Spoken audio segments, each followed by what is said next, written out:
Welcome back, everybody. So today we're going to have the next tasting of my New Zealand Pacific Jade. This is a all-grain smash beer, small batch, 1.25 gallons going into the carboy.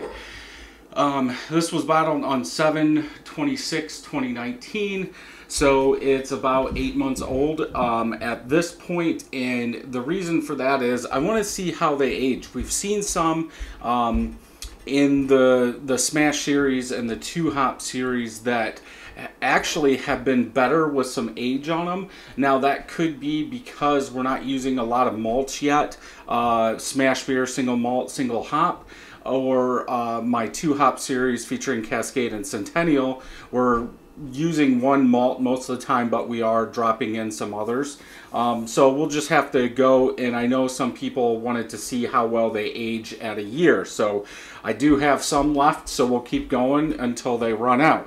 So this one did use 2 pounds of 2-row raw for the hop schedule, 1 hour boil. 0.1 ounces of Pacific Jade at 60, 0.25 at 10, 0.25 at 5. Looking, okay, 3 days into fermentation, 0.4 ounces for 7 days. Usually I was letting them go 10 days to 14 days, 2 weeks.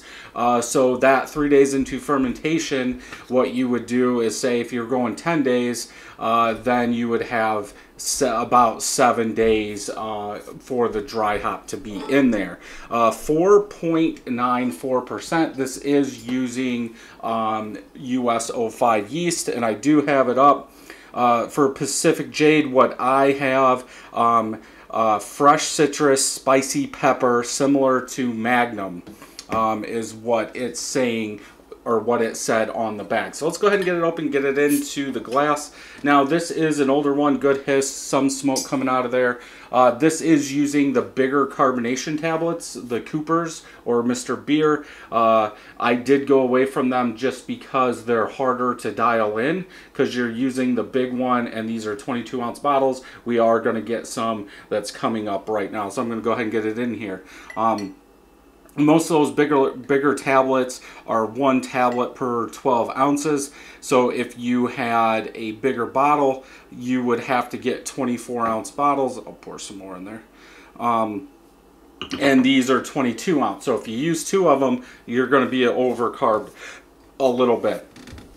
Good white head, off-white head, small and medium bubbles, a little over finger of head on there for the color. It has cleared up nice. I do have a tiny haze. I'm guessing it's chill haze. Lots of bubbles coming up. Bright yellow in color. Almost looks like a little darker than a Pilsner. But you're doing single malt, single hop.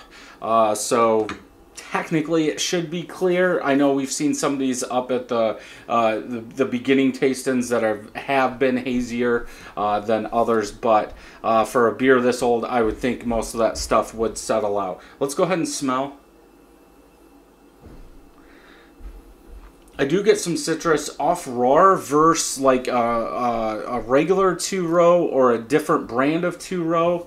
I do get a little bit more biscuit note in there, and I do pull some biscuit out of here, but that citrus is there.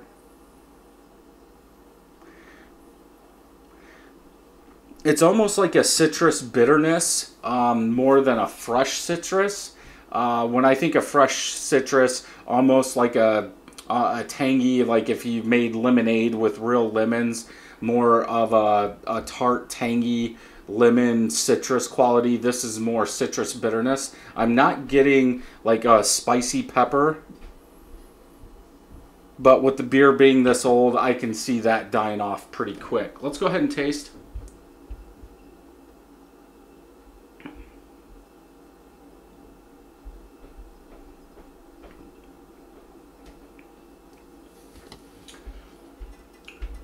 You do get that citrus up front, some toasted bread. There is like a pepper quality bitterness in there in the back. Like maybe it's using a little too much hops. The IBUs are a little too high for what the grain level.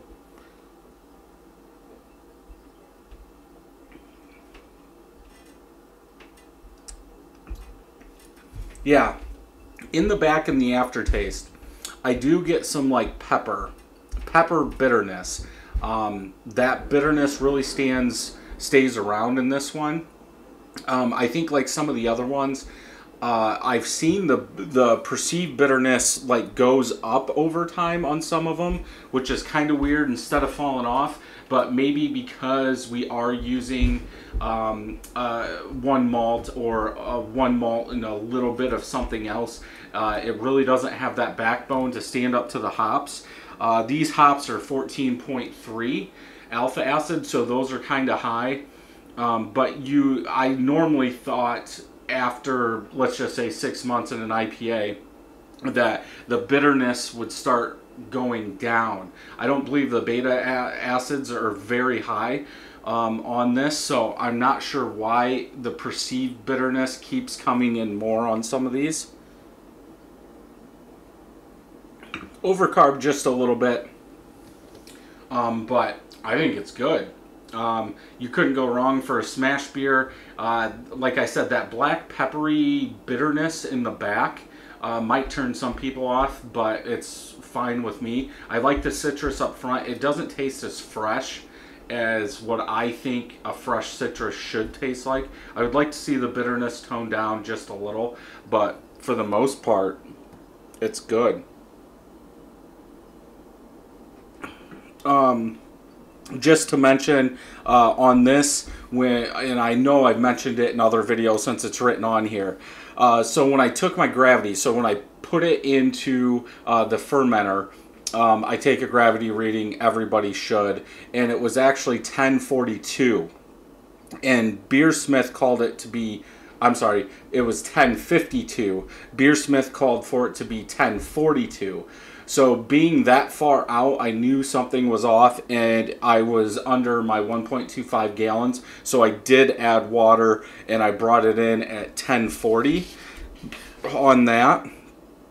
So that's a good note to remember on this one, I guess, or for anybody that uses what is it, Brewer's Friend or Beersmith or something. When you're going through there and your numbers at the beginning are way off, you might want to check the level of your wort just to see if you need to add water to bring that down. Now, would it hurt? No, you're just going to have a higher ABV beer if you just let it go. So yeah, I think this turned out well. I have one or two more, so we'll keep going and see how this one does.